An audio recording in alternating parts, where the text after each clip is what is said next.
Viewers, आज के video में हम देखेंगे क्रिया की परिभाषा व भेद।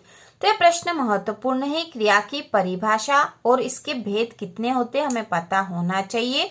तो इसका उत्तर है कार्य के करने या होने का बोध कराने वाले शब्द क्रिया कहलाते हैं।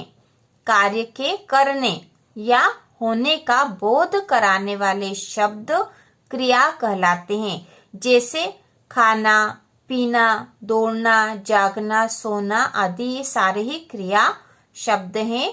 इसी से पता चल रहा है कि कोई सा कार्य हो रहा है। तो कार्य के करने या होने का बोध कराने वाले शब्द क्रिया कहलाते हैं। इसके बाद हमें क्रिया के भेद देखने हैं।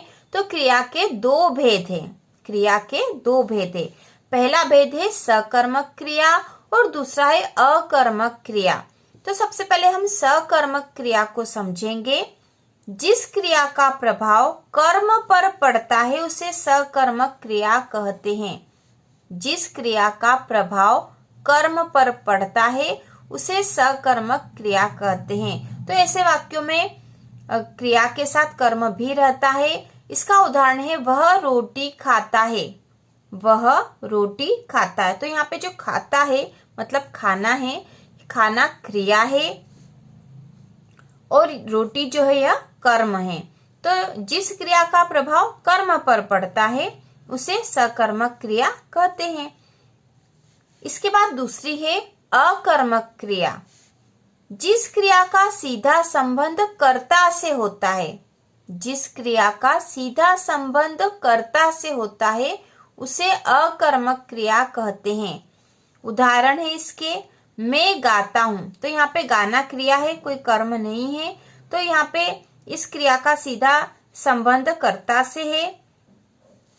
दूसरा है मोहन आता है। तो यहाँ पे आना क्रिया है। तो इस प्रकार से जिस क्रिया का सीधा संबंध कर्ता से होता है उसे अकर्मक क्रिया कहते हैं। उदाहरण है मैं गाता हूं, मोहन आता है। तो इस प्रकार से हमने क्रिया की परिभाषा और भेद देख लिए हैं। एक बार फिर से देख लेंगे। क्रिया की परिभाषा या क्रिया किसे कहते हैं? तो इसका उत्तर है कार्य के करने या होने का बोध कराने वाले शब्द क्रिया कहलाते हैं। जैसे खाना, पीना, दौड़ना, जागना, सोना आदि सारे ही क्रिया शब्द हैं। क्रिया के दो भेद है। मुख्य रूप से ये दो भेद होते हैं यहाँ पर क्रिया के। तो क्रिया के दो भेद है, सकर्मक क्रिया और अकर्मक क्रिया। तो सकर्मक क्रिया जिस क्रिया का प्रभाव कर्म पर पड़ता है उसे सकर्मक क्रिया कहते हैं। उदाहरण है वह रोटी खाता है। तो यहाँ पे वह करता है, रोटी कर्म है, खाता है यह क्रिया है। ठीक है, खाना क्रिया है यहाँ पर। तो यहाँ पे क्रिया का प्रभाव कर्म पर पड़ रहा है। तो वह रोटी खाता है। तो क्या खा रहा है? वह रोटी खा रहा है। तो यहाँ पे जो क्रिया है इसका प्रभाव कर्म पर पड़ रहा है, इसलिए सकर्मक क्रिया है। जिस क्रिया का प्रभाव कर्म पर पड़ता है उसे सकर्मक क्रिया कहते हैं। इसके बाद दूसरा है अकर्मक क्रिया। जिस क्रिया का सीधा संबंध कर्ता से होता है, क्रिया का सीधा संबंध कर्ता से होता है उसे अकर्मक क्रिया कहते हैं। उदाहरण है मैं गाता हूं।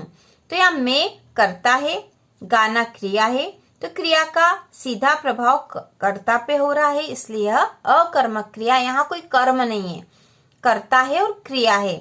तो यहाँ पर कोई कर्म नहीं है, इसलिए यह अकर्मक क्रिया है। और उसी प्रकार मोहन आता है। तो यह आना क्रिया है और इसका प्रभाव कर्ता मोहन पर पड़ रहा है। तो मोहन यहाँ करता है, आना क्रिया है। तो इस प्रकार से हमने क्रिया की परिभाषा और भेद समझ लिए हैं। तो इसी प्रकार के और वीडियो देखने के लिए चैनल को सब्सक्राइब कीजिए।